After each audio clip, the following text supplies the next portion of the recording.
history needs to be experienced by looking at it, by feeling it, by smelling it, by touching it. And here at the Tudor and 17th century experience, that's what we do for our visitors. We help them step back in time and feel history.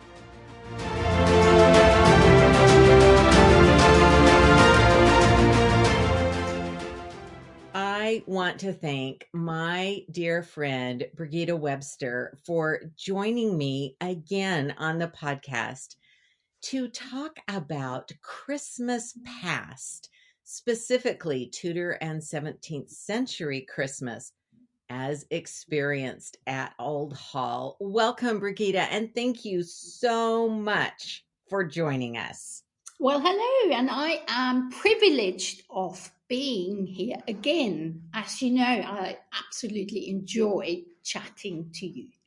Well, it's my pleasure, and it's just thrilling. Brigitte and I first met in England on a tour with Professor Susanna Lipscomb, and we have been friends since then, and it's just terrific. Now, you are an expert, and so I know that you have been decorating Old Hall with some time-appropriate Christmas decor. Can you tell us about that, about what you're using, and how some of us might be able to Tudorify our homes a little bit this holiday season?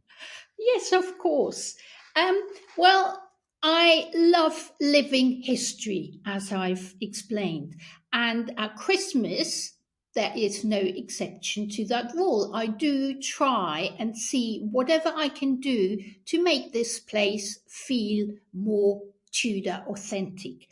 So last year, I started looking into all sorts of documents and recordings from the 16th century on how buildings were decorated, especially for Christmas tide.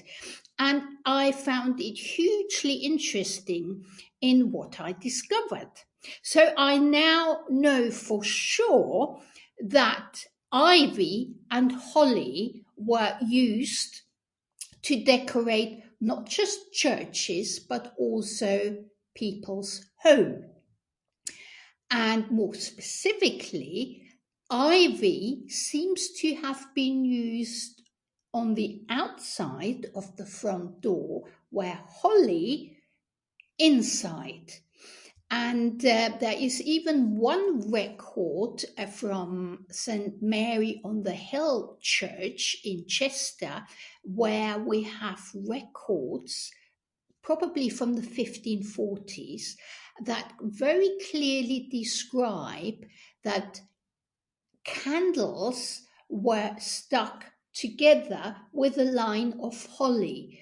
Where exactly that featured, we don't know, but it reads very much like it was either on some kind of windowsill or somewhere where the candles could stand in a line, and in and around the candle was holly. Interestingly, from about 1600 onwards, we seem to find more and more evidence that also rosemary and bay leaves were used. And I found one particular example quite locally here at a Norwich church, where they even mention laurel, but that was the only evidence of laurel being used. And having done quite intensive research on that subject, I have to confess I found no evidence whatsoever for mistletoe being used. You know, everybody these days seems to suggest that this is some very ancient tradition, but none of any of the documents I looked at mention mistletoe in any form or shape.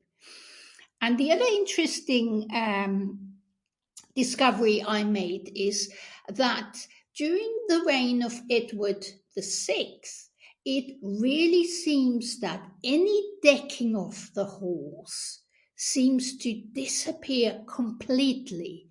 And that could be because obviously the Protestant reformers regarded everything that the Roman Catholic Church held important as trivial. So it could be very, very well that the Protestants decided any greenery around Christmas is not necessary and detracts from the real faith. And then I found it quite sweet to discover that Elizabeth I, however, being known a Protestant queen, but she herself paid for holly and ivy to deck the palace, this Whitehall Palace, each Christmas. So I found that quite sweet to see that even though she was a Protestant monarch, she still had this feminine touch in wanting to display something to make the palace look more Christmassy. Oh, that's wonderful. That's a wonderful detail. And Yeah. to think that she paid for it herself Yeah, is yeah, lovely. yeah. There is actually a lovely little poem I found as well. It dates to the 15th century, so we are probably talking late 1400s and Henry VII's time. It's only 4 lines long, but it does very much support the idea that holly was used indoors and ivy outdoors, and that the holly was regarded as a masculine, a male form of a decoration, where the ivy was the opposite, the feminine. Do you want me to quickly read it to you? Yes, that would be wonderful. Thank you. Whether I pronounce it correctly is obviously a different matter, but I'll give it my best go. It goes, nay, ivy, nay, it shall not be, I wise. Let holly have the master as the manner is. Holly stood in the hall, fair to behold. Ivy stood without the door, she is full sore a cold. I'll write. I'll send you the text, the transcribed text as well. But I find it quite interesting that it does very specifically refer to the holly and the ivy, and holly being inside in the hall or at the porch, and ivy to be outside, left in the cold. Yes, that's wonderful. And I can imagine people even singing something like that, as a Christmas hymn or something. It just seems Exactly. like, Yes, yes, absolutely. Absolutely. Yes, but oh, to that's come back wonderful. to your original question, I think to get a little bit of Tudor Christmas decor into your homes should be very easy. Just a nice little candle surrounded by a little bit of holly and ivy, and you've got the perfect Tudor Christmas decoration. And it's good for the environment because no tree has to be killed in the making of your decoration. I go around and just snip some overhanging branches, and that's fine. Oh, that sounds wonderful. And I know you've posted recently some images of Old Hall decked for Christmas, and it's beautiful. So these are some great ideas. Thank you very much. Now, speaking of beautiful, I know you and your husband recently got some new Tudor clothing to kick off your holiday season. With this, beautiful gown that you and Tom, this beautiful attire, you were ready in your beautifully decorated home and your beautifully decorated selves.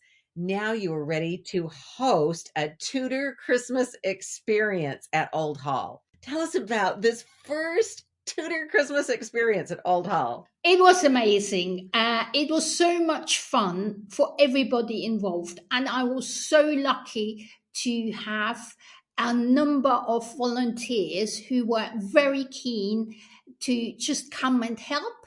A lot of them came in Tudor costumes, and some came to work behind the scenes. But without that team of volunteers, it simply would not have happened.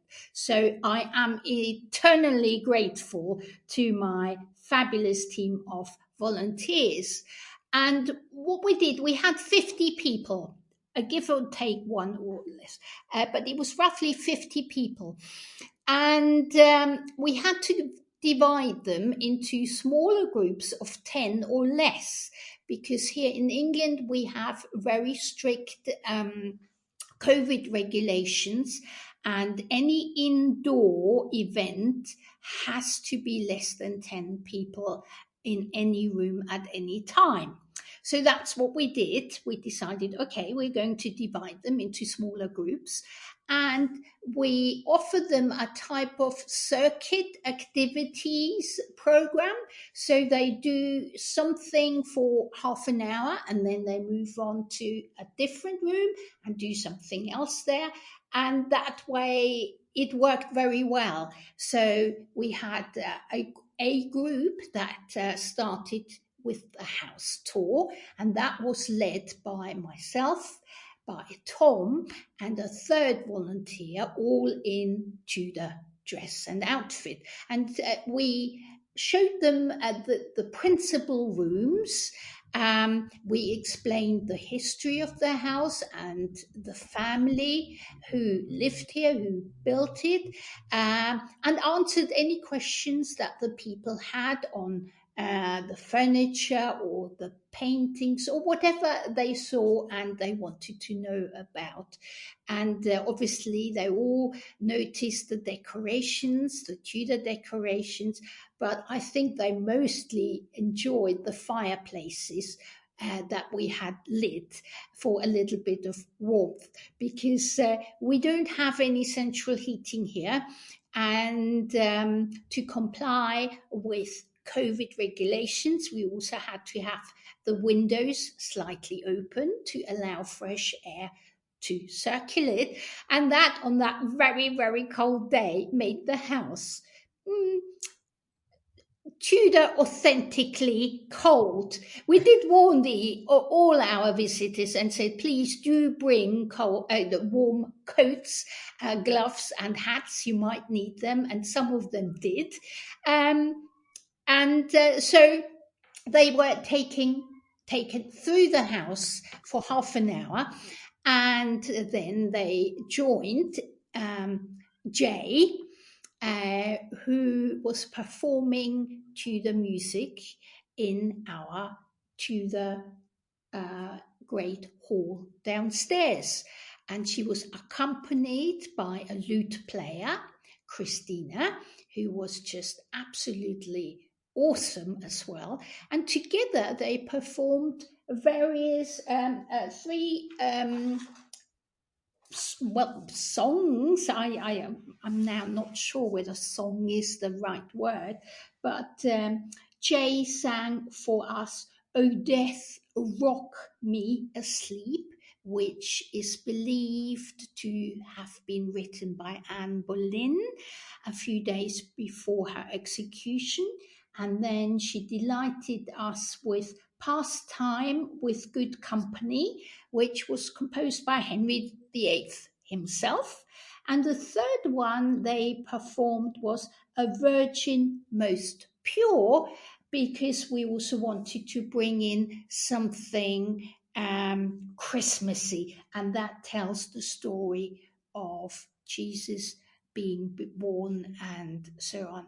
And that was absolutely lovely, because in between her singing, she also explained about the music, the instruments, and we also had a piece of 16th century music sheets, and she explained to the visitors the difference between reading notes and music then to compare to now. So it was very educational, but also exceptionally moving, hearing her sound, her angelic voice in a room that was designed originally in 1500 to host entertainment like this. So yeah, that was very moving indeed. And after half an hour, having enjoyed the music, they then went on to the kitchen. And in the kitchen, the visitors enjoyed hippocras, which is a spiced red wine, and Twelfth Night cake, which I made myself to an authentic recipe. It is the equivalent to the modern day Christmas cake, with lots of spices. And it's basically a sweet bread with lots of spices and dried fruit, but surprisingly moist and really nice. And a lot of people said to me they would not have thought that anything could be so delicious that contains raisins, something they detest. So that was a huge compliment. And while they were eating and drinking to the Christmas festive food and drinks, another volunteer told them all about the customs and traditions that were common in Tudor times around Christmas. And the last station, the last activity they would enjoy before they went home was they were invited to go wassailing in our orchard. Now, wassailing is something that is meant or was meant to encourage a healthy apple crop the next year. And what people did is they took a drink of cider or sometimes ale, which they then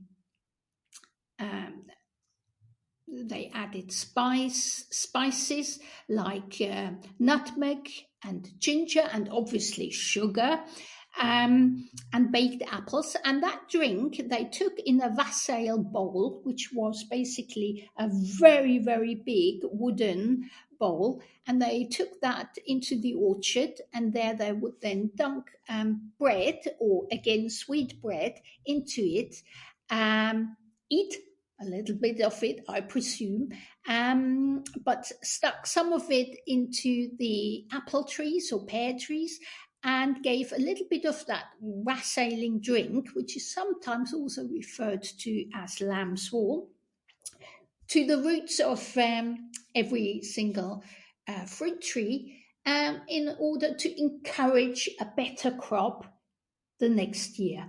And the whole custom predates the Tudor times, but it definitely was carried out by farmers in Tudor times. And it seems that people do it again. It seems to be quite a fashionable thing now in 21st century England, especially amongst people who have an orchard or are interested in heritage fruits and orchards.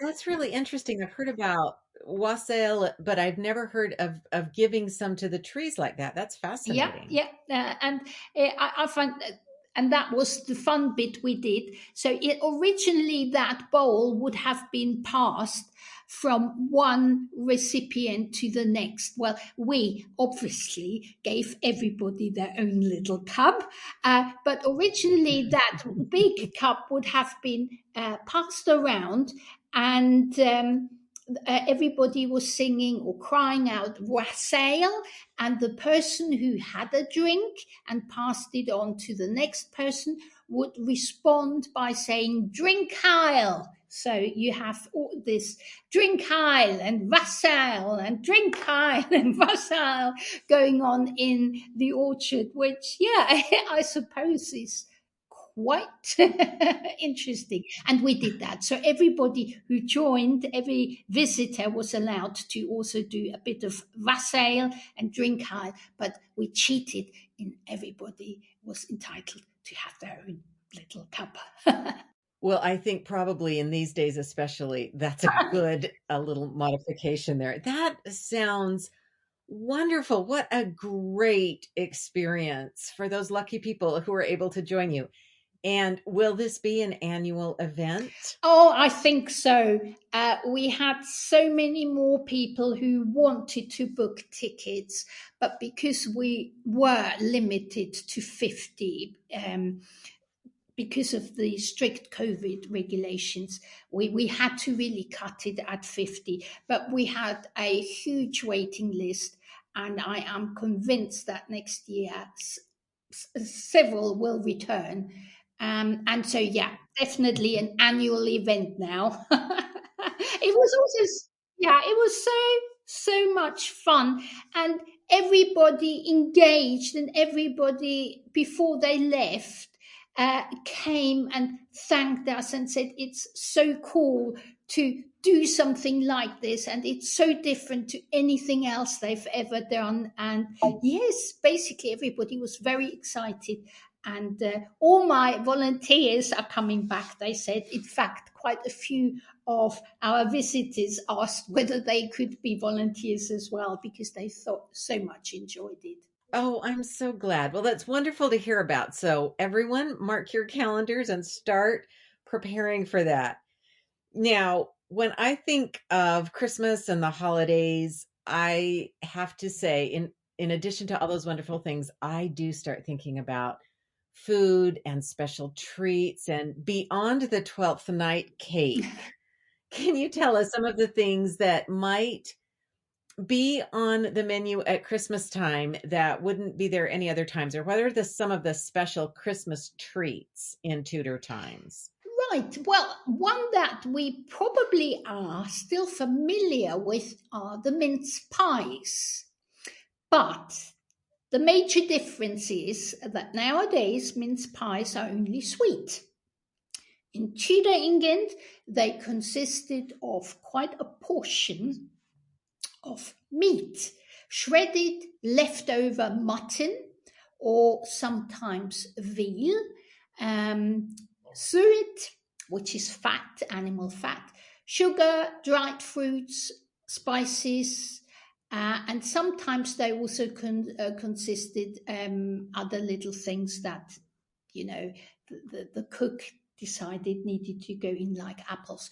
But generally, that is the main ingredients: meat, and meat again. And I always make my mince pies with lamb, and I can honestly say it really is delicious. I had my doubts before I first tasted it, but it really is delicious, and I would encourage everybody who gets an opportunity to actually try it. Another really quite popular Christmas dish was the plum porridge. So, not the plum pudding that came later, the plum porridge. And plum porridge was basically a really thick broth of, again, mutton or beef with plums, bread, spices, and dried fruit, mixed in with wine and sometimes ale. So something quite different to what we would envisage. And there's obviously also the figgy pudding. The figgy pudding starts to appear in the late Tudor age, so around, the 1580s, 1590s, and it was a kind of sweet dish made from almonds, wine, figs, raisins, ginger, and honey. And that's quite delicious. I really quite like that. And it was served together with any meat meals. And then we have the very popular brawn. It was popular then, not so popular now. I suggest, or would have thought, it's basically a very salty piece of pork or boar, and was served with mustard. and it was available to most people. So even people who weren't nobility or wealthy had access to brawn at Christmas, and it therefore was a very popular dish. But I have to admit, it's the only thing I've ever cooked that I felt was not that nice. But it probably was because it was just too salty for my taste. Um, One interesting Tudor uh, dish is turkey. Now, turkey started to appear in England during the 16th century, but it was really only at the very end of the 16th century that it started to be used as a Christmas dinner bird. Um, it always used to be goose, and even though turkey was very popular and people with money were very keen on using it and eating it, it took its time to push the goose out of its place as the main poultry for Christmas. And then there was obviously also a kind of stuffing to go with any bird served. It was known as force meat, and it contained egg, currant, um, pork, herbs. And the first time we have a proper recorded dish by the name of stuffing, uh, which occurred with poultry, comes from 1538. And basically, those are the true Christmas dishes that you would see. But every feast always followed with a banquet, which was the sweet dessert course. But that wasn't specifically Christmas, that followed any major feast. But obviously, Christmas was no exception there. And I personally think that at the Christmas meal, those sweetmeats would probably take on the shape of something Christmassy. And in Tudor times, that was most likely something to do with the holy couple and their child, Jesus, or something along like that, or maybe the Margie appearing, something like that, definitely. But unfortunately, I was unable so far to discover any authentic 16th century documents telling us what shape or form they could have come in, especially for Christmas. But it does make sense that since they shaped them for other things during the year, Exactly. they would have shaped them, Yes, yes, yeah, yes. for And Christmas. obviously, we also shouldn't forget that food was also a big thing to be given as Christmas presents, or rather on the 1st of January.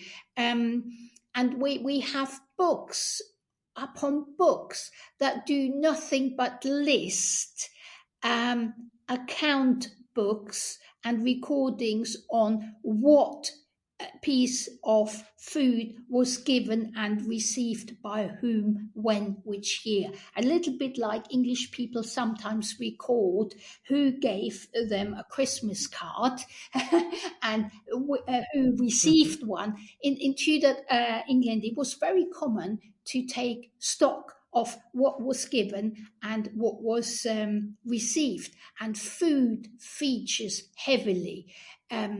And we, especially Elizabeth I, she was given all sorts of stuff, starting from marchpanes, pies of quinces, spices, boxes of spices, sugar loaves, just plain sugar loaves, baskets of oranges and jars of preserved cherries, because we mustn't forget that any fruit that appeared out of season was therefore very special and rare, and preserved cherries at Christmas were something really special and therefore worthy to be given to a queen.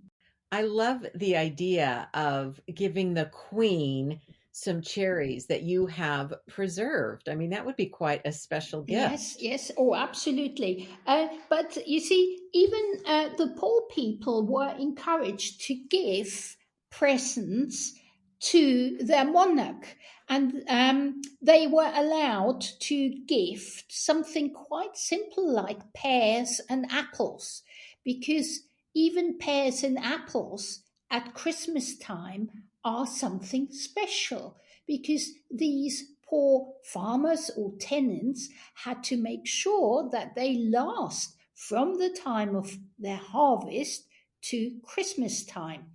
And so everybody could give something and gift their monarch something. But obviously, if a very wealthy person would give nothing but a few pears, that would have been considered highly inappropriate. But even the lowest in rank were encouraged and almost expected to give at Christmas something they could afford.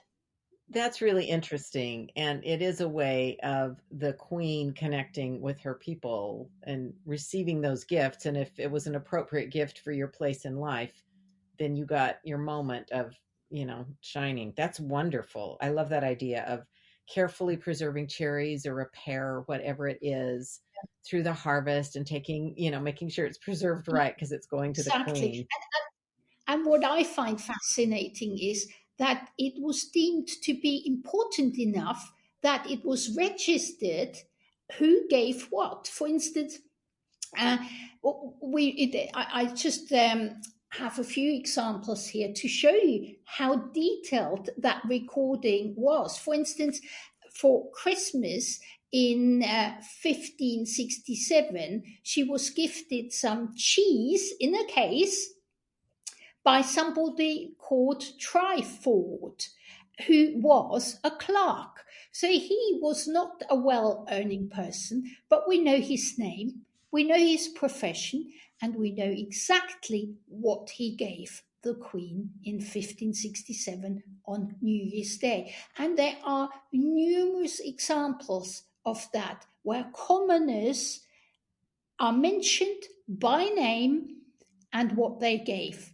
Only occasionally does it say a poor woman or a poor man gave this and that. For Christmas, generally you can see the name as well as the gifted item. And to me, that's just so interesting, and it shows that especially Elizabeth did value all her citizens, all her people who were there. They were her children, they were her people. And to me, that's just priceless. Right. And if you knew that your gift was being recorded, was being taken that seriously, that would be quite Yeah, something yeah, for a Clark or someone to know yeah, that this gift of cheese he had given the queen was, exactly. Yeah, recorded and now we know hundreds of years later. yeah, That's really yeah. quite And wonderful. I wonder if I sent something, a cheese to the Queen today, I very much doubt I will be recorded as Mrs. Brigitte Webster having sent a cheese from Norfolk. Well, if you decide to try that, please do let me know. Especially if you get a copy of the recording. Yeah. Well, that's wonderful to think about. So, is there anything else that you would like to share with us? Because I know this is such a special season and you do so much. Anything I haven't asked or anything you would like to share with us about Christmas at Old Hall and Christmas in Tudor and 17th century times? Because we are here in a manor house, I always try to find out what the Lord and the Lady of this manor would have done for the people around us. And one one thing that I found was that Advent obviously was the time in Tudor England where people were meant to fast again. You know, they did it during Lent before Easter, but they also were expected, especially before the Reformation, to fast between the first of Advent and Christmas Day, as we know, Christmas tide. Um, but it was a tradition. There was this tradition that the wealthier members of society, people like the Lord and the Lady of a manor, were supposed to extend their hospitality to those in their community, in their community that were less fortunate. And it was the custom that their tenants would send presents, again presents, to the landlord, which was the Lord and the Lady, and such as capons and pigs and cheese and rabbits and baskets of apple. But it's quite interesting because they did that because they knew that giving a present would mean that the Lord and the Lady had to give something back. You could never accept a present just as a present and leave it at that. You always had to give something in return. And the tenants were definitely hoping that that meant that they would be invited to have a proper meal at the big house, and probably get to eat something they would not be able to afford themselves. So, a kind of meat that was above their station, possibly rabbit. There are numerous records of rabbits being served to tenants by the Lord, and or pies, beef pies, something like that, and yeah, it just shows that society was much better geared at looking after those that had less. And if you were wealthy and you didn't do that, you were looked upon as somebody failing doing their duty. And I find that very interesting to compare it to the modern attitude. The super wealthy, what do they do to look after those that are not so fortunate? And I think the answer lies in that people should look after the less fortunate within their community, because you can see what's needed, you can see where you can help and how you can help. And I think that's something we might have lost, sadly.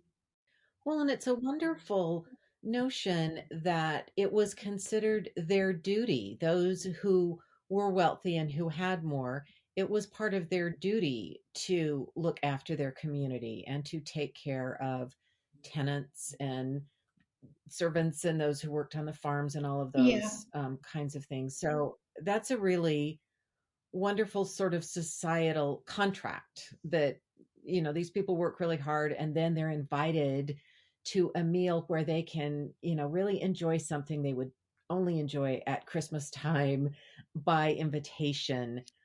That would be pretty special. yeah. So that's Yeah, and wonderful. it clearly seems to have also meant something for the people who were invited back to enjoy a proper, big, possibly quite lavish meal with their Lord.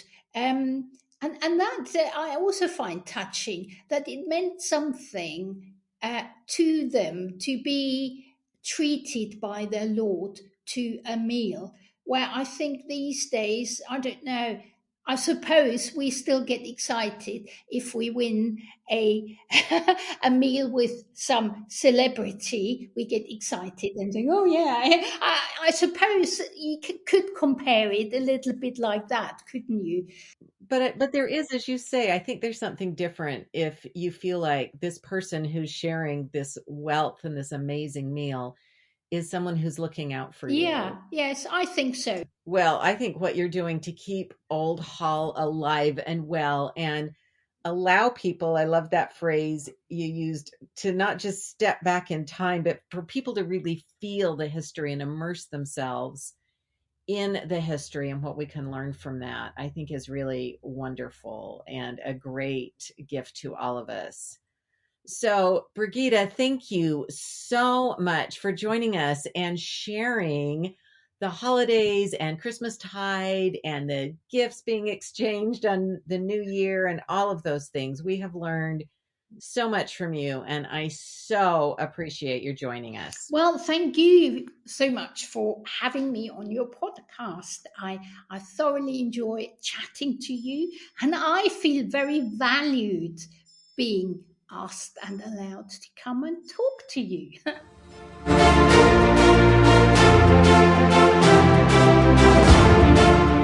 Thank you to my friend Brigitte Webster for inviting us to spend Christmas at Old Hall. It's clear that from the Tudor times right up to the present, the Old Hall is a special place at Christmas. I hope you are all enjoying your holiday season. I hope you're well and safe and happy. Thank you for joining us, and let's keep shaking up history together.